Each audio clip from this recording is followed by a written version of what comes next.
Hey friends, welcome back to my channel Arpita classes. और आपके लिए आज वीडियो बहुत ही इम्पोर्टेंट होने वाली है, क्योंकि इसमें हम देख रहे थे डॉक्टर पुनीत राय के मूल पुस्तक का, जिसमें कि वन लाइनर क्वेश्चंस दिए हुए हैं जो कि एग्ज़ाम के दृष्टिकोण से बहुत ही इम्पोर्टेंट हैं। तो आज की इस वीडियो में आप लोग भी मेरे साथ बने रहिए और डॉक्टर पुनीत राय की बुक का रिवीजन करिए। तो हम लोग आगे बढ़ते हैं अपने टॉपिक पर। हम लोगों ने ये औचित्य संप्रदाय पूरा कर लिया था।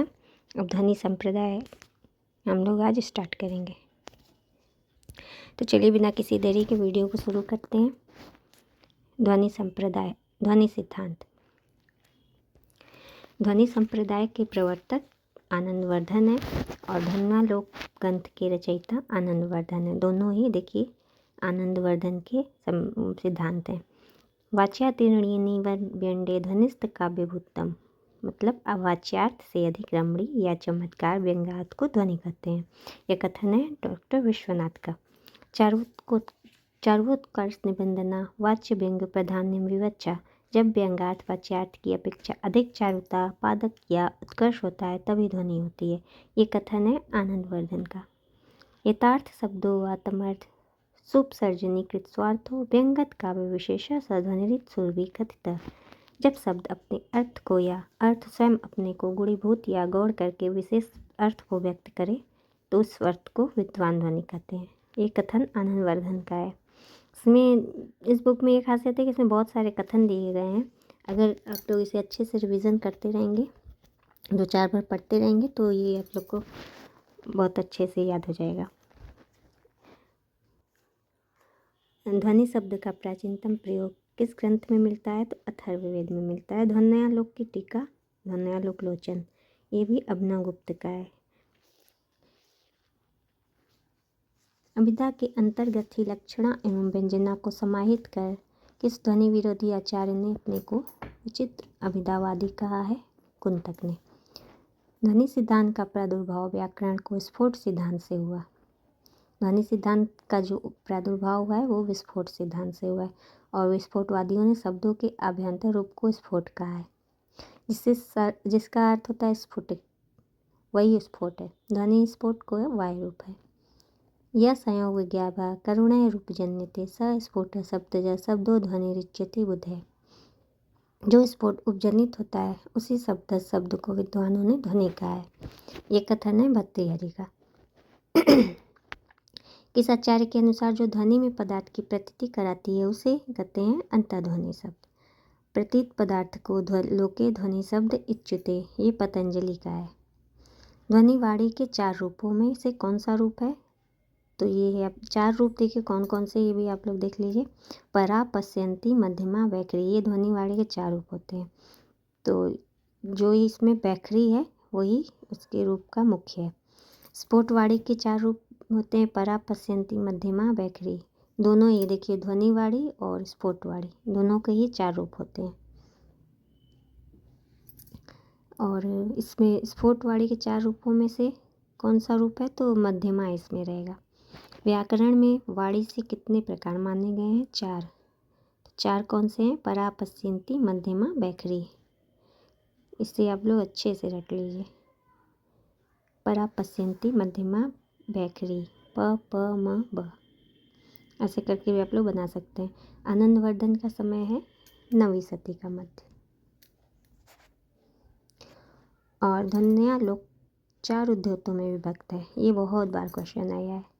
ध्वन्यालोक कितने उद्योतों में ऐसे पूछ लिया जाता है तो बच्चे समझते हैं कि कहाँ से आ गया। इसी तरह जो डीपली पढ़ेगा वही इसे जाके राइट कर पाएगा। ध्वन्यालोक उद्योतों में 4 उद्योत हैं उनके। इसकी रचना कारिका एवं वृत्ति के रूप में हुई है। ध्वन्यालोक पर 3 प्राचीन टीकाएं हैं, लोचन तथा चंद्रिका। लोचन जो है अभिनवगुप्त रचित है और चंद्रिका अज्ञात नाम व्यक्तिकृत। आनंदवर्धन ने व्यंग्यार्थ के तारतम्य के आधार पर काव्य के भेद किए हैं 3, जो हैं ध्वनि, गुणी, भूत, व्यंग, चित्र। ध्वनि, गुणी, भूत, व्यंग एक है। गुणी, भूत, व्यंग देखिए एक है और चित्र अलग है। आनंदवर्धन ने ध्वनि के प्रकार बताए हैं 3। वस्तु ध्वनि, अलंकार ध्वनि, रस ध्वनि। आनंदवर्धन ने ध्वनि के 3 प्रकाश बताए हैं, वस्तु ध्वनि, अलंकार ध्वनि, रस ध्वनि। या तो प्रकार बोल देगा या तो प्रकाश, इसमें आप लोग को कंफ्यूज नहीं होना है।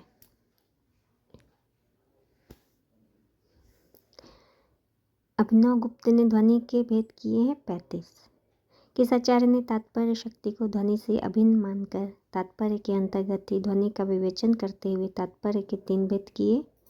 ये अभिधिमान, प्रतिमान, ध्वनि रूप तात्पर्य। ये है भोजराज। किसने ध्वनि या व्यंग्यार्थ को तात्पर्य से अभिन्न माना है? तो भोजराज ने। किस ध्वनिवादी आचार्य को ध्वनि प्रस्थान परमाचार्य के रूप में प्रतिष्ठित किया? मम्मट ने। मम्मट ने ध्वनि के शुद्ध भेदों की संख्या बताई है 51। पंडित जगन्नाथ ने काव्य के भेद किए 4, उत्तमोत्तम, उत्तम, मध्यम, अधम। आचार्यों ने व्यंग्यार्थ की प्रधानता, गौड़ता एवं अभाव के आधार पर काव्य के 3 भेद किए, उत्तम, मध्यम और अधम।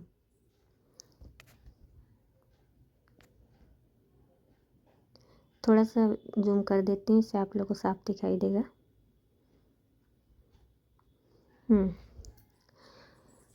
ध्वनि, हिंदी में ध्वनि के शास्त्रीय स्वरूप का सर्वप्रथम विवेचन किया है चिंतामणि ने।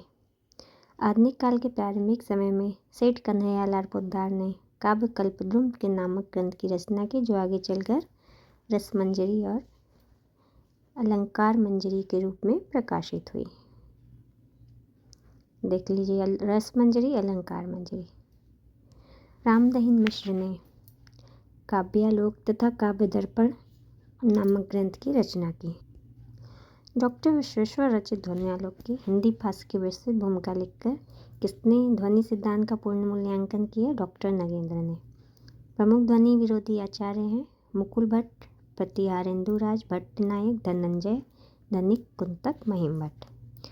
प्रमुख ध्वनिवादी आचार्य हैं, ये भी आप लोग एकदम अच्छे से रट लीजिए, मम्मट, अभिनव गुप्त, पंडित राज जगन्नाथ, ये हैं ध्वनिवादी।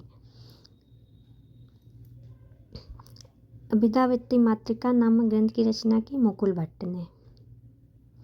किस ध्वनि विरोधी आचार्य ने ध्वनि का अंतर्भाव लक्षणा के अंतर्गत किया? मुकुल भट्ट। उद्भटकृत काव्य अलंकार सार संग्रह की टीका लघुवृत्ति का प्रणयन किसने किया? प्रतिहारेंदु राज ने।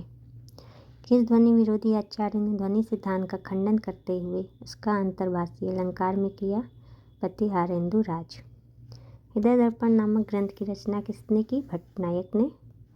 धनंजय रचित 10 रूपक की टीका अवलोक के रचयिता हैं धनिक।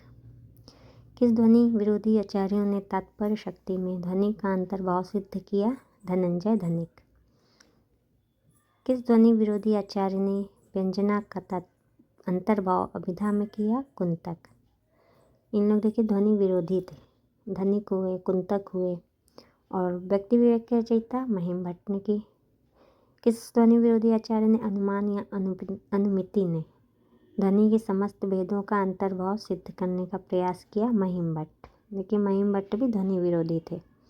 हिंदी वक्रोक्ति जीवित की भूमिका किसने लिखी? डॉक्टर नगेंद्र ने। अनुमानवादी आचार्य कौन है? महिम भट्ट। यज्ञ के अलंकार सर्वस्व की टीका विमर्शनी टीका में जयरथ ने ध्वनि विरोधी कितने मतों का उल्लेख किया? 12। आनंदवर्धन ने ध्वनि विरोधी 3 मत का उल्लेख किया, अभाववादी, भक्तिवादी, अलक्षणितावादी। इनमें से अभाववादी को विपर्य मूलक, भक्तिवादी को संदेह मूलक, अलक्षणीवादी को अज्ञान मूलक कहा। किस ध्वनि विरोधी मत में ध्वन्यमान अर्थ को लक्षणा या गौरवित प्रतीत होने वाला गौड़ या भक्त कहा गया? भक्तिवाद को। तो ये हो गए हैं ध्वनि संप्रदाय। इसके बाद आएंगे रस संप्रदाय में हम लोग। रस संप्रदाय देखिए यहाँ तक है, इसे हम लोग आज रात में शुरू करेंगे, ठीक है। इसके बाद अलंकार संप्रदाय आएगा।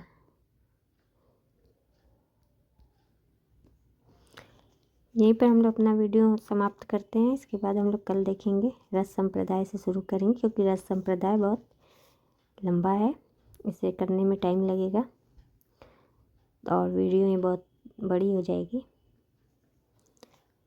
तब तक के लिए आप वीडियो को सब्सक्राइब और लाइक ज़रूर कर दीजिए, जिससे कि हमें भी मोटिवेशन मिलता रहे और इसे अपने रिवीजन के तौर पे इसे कंप्लीट करते रहिए और अपना ध्यान रखिएगा। Take care.